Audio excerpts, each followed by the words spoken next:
Guys, my name is TheRussianBadger, and we have so much to talk about today. I'd like to talk about Armored Kill and the patch and even the Rex, but it's just right now I feel like, let's give them something to talk about. That's exactly how I feel. But the first thing that I'd like to tell you is that I'm finally going to answer your calls to upload other games, and how I'm going to do that is I've made a second channel for other games that I'm going to upload. It's just like the catalyst was the last video. A lot of you guys saw Star Wars Battlefront 2, you know, the Wampas and everything else, and so many of you are asking me to play other games or just seeing what it's like when I play other games. So I'll leave a link in the description and an annotation on the screen if you'd like to see that second channel of mine. I think I'm just going to upload League of Legends and probably Medal of Honor when that comes out, Ghost Recon, just anything that's not Battlefield, because I don't want to alienate the current viewers on this main channel here. I don't want to upload, because I know a lot of you are like, I come here only for Battlefield, and if you uploaded something else, I'd probably murder your entire family and rape your hamsters. So I don't want that to happen. So if you want to see me play other game, like I'm running around as a shark trying to bite people in half, or jumping around like a velociraptor in some kind of dinosaur game, I'll probably upload it there. So it's in the description, it's probably on your screen with an annotation if you want to see me play other games. And I have to say, I am extremely excited for Armored Kill on Tuesday. It's actually my birthday, which is convenient. It's not like my parents are going to buy it for me. Obviously, I have to fork out my own dough for that one. But I can definitely say, from the footage that I've seen on PS3, it looks very exciting, and it looks very different. It doesn't exactly look like a Caspian border. It looks like the tank, whatever that new tank game mode is, and I mean, granted, I think a lot of people are letting the balancing overshadow a lot of other stuff, which I don't exactly agree with. And right here, okay, I get hit with the rocket, and then I step down. I was like, okay, this guy's gonna repair me, right? So I think he starts to repair, and then he just, I think I accidentally, I don't know if he died or he stayed outside too long. I don't know what happened to him, but he just like suddenly dies. I don't know, like, I just don't know what happened. I have no idea what happened, but somehow he died, right? Okay, so he died. And I think, well, whatever, he's dead. It's not really a big deal. I can fly away now. The joke's on you, Badger. Of course you can't, because he didn't repair me all the way. So I'm still in that stage where you're disabled. I believe this is still a disabled stage where you're slightly on fire. It looks like somebody's poking you in the eyes periodically, and you lose about 1% of your helicopter health every few seconds. And it's just, okay, the last resort. We're golden. We're golden if this guy's an engineer. He jumps out. He's a support player. So we're boned. There's no way that I'm going to recover from this. And I said, you know what, bursting into flames in the hull of a helicopter does not sound very fun. So let's go ahead and jump out of that one. And you're probably going to get salty about that. Like, Badger's such a bad player, not using vehicles correctly. Well, okay. I would rather not go down with a helicopter that only has me in it. Okay, this is what I can compensate, or I can sort of...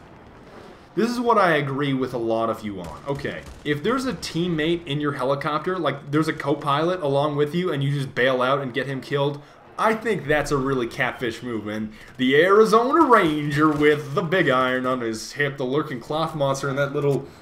I don't even know what that is. It's not a cave. It's not a shack. It's like a bunker. I'm not exactly sure. I believe that's called a bunker of some sort. It's just a lurk spot for every recon ever. And I couldn't hit him from that distance with a Rex, but I definitely just wanted to say that I understand your frustration in terms of, oh, if there's another teammate in a helicopter, you bail, you get him killed. That's pretty awful of you. But still, if you're not having any effect on the battlefield in a jet, I usually bail out. I know you might think that's awful too, but the Rex is so deadly now. Okay, I'm going to sort of transition over to the patch and the Rex now. The Rex is deadly. And you want to know why? Because it got buffed in a few different ways. Okay, and let's compare it to the 44. Okay, before the patch, and you can, it's quite obvious how deadly it is right now. You can see the 44 before the patch, it had a rounds per minute rate of fire of 180, right? 180 rounds per minute on the 44. It got nerfed down to 160. It got a slight buff. I don't know if you really want to call this a buff, but look at this rando. Like, it just destroys people so quickly because it does so much damage and the rate of fire is so high. I guess you have the drawback of the capacity and the reload time, but okay, back to the 44. Got nerfed from 180 rounds per minute to 160 rounds per minute, but the reload time got buffed slightly, and Wesley snipes. That's exactly why you throw grenades in those areas. Everything is explosive over there. Those big tanks, everything explodes. It's just like the basement of of 9 to 5 on close quarters. Everything blows up, even the cement. I just went primary. I just went Rex primary. It's almost like that the days of Bad Company 2 when you can easily do that. And it wasn't really that difficult to use this as a primary. Okay, so for the third time, I'm trying to stay on topic. The 44, okay, and I get another guy. The 44 got down from 180 rounds per minute to 160 rounds per minute. They made the reload time slightly quicker, like 1/10 of a second, which is really not a big deal. But look what happened to the 412. The reload time went from 3.75 seconds to 3.4 seconds, and the rate of fire went from 220 rounds per minute to 255 rounds per minute. How can you say that's balanced with the Magnum? Like, this thing kills so quickly, it's not even funny. Now, granted, they have slightly damaged... Again, like, the headshots just can't be contained. The dunks, man. There's too many. Okay, so, like I said, the damage output of the Rex and the Magnum is not identical. The Magnum at maximum damage are like the closest range that you can get. And this guy, stop lurking in the spawn. It's not gonna help you, Mr. Agent Burrito. But Agent Burrito was a really good guy. He was hitting up a lot of the other guys in the chat. I have to say, Agent Burrito 007, he's a really cool guy. He's a good sport, and he plays clean, despite the fact that he was lurking in the spawn. But he's a good guy, if you ask me. He's a very good guy.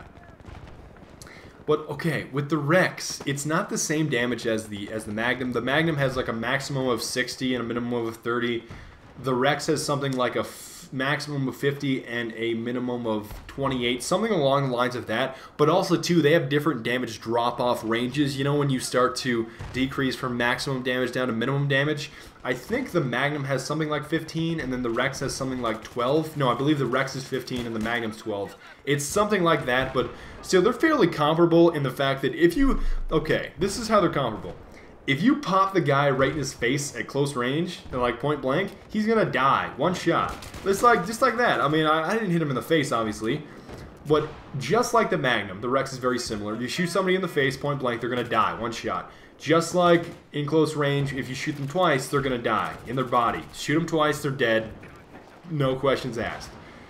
But the fact that the Rex kills this quickly, that rate of fire is... Okay, the rate of fire of 255 of the Rex compared to the 160 of the 44, I don't see the advantage. I don't see the advantage or any sort of way that the 44 is balanced with the MP-412 Rex. I just think the Rex destroys it in almost every category now. I think we definitely argue in terms of the recoil. Like, I mean, obviously the recoil... It's different. It looks like you're breaking your wrist or trying to open up a burrito wrapper too quickly. With the Rex, when you fire it, it looks like you're twisting your arm around. I think you could definitely argue that the Magnum has that more consistent recoil where it's straight on and it's easier to take second shots on target. I just think it resets a little bit better, if you ask me. But still, I don't really need to snipe people with my pistol. I just do that with my primary. So in terms of having... And I just got melted. Like, I felt like my jet just destroyed itself so quickly. That guy was... I didn't even see him coming out of his spawn. And you could say it's a bit of a catfish thing to do, to hit somebody while they're still on the ground, you know, in the jet in the spawn. But sometimes you have to do that if the opposing team's jet pilot is that good. I guess it's kind of a bad thing to do. It can be...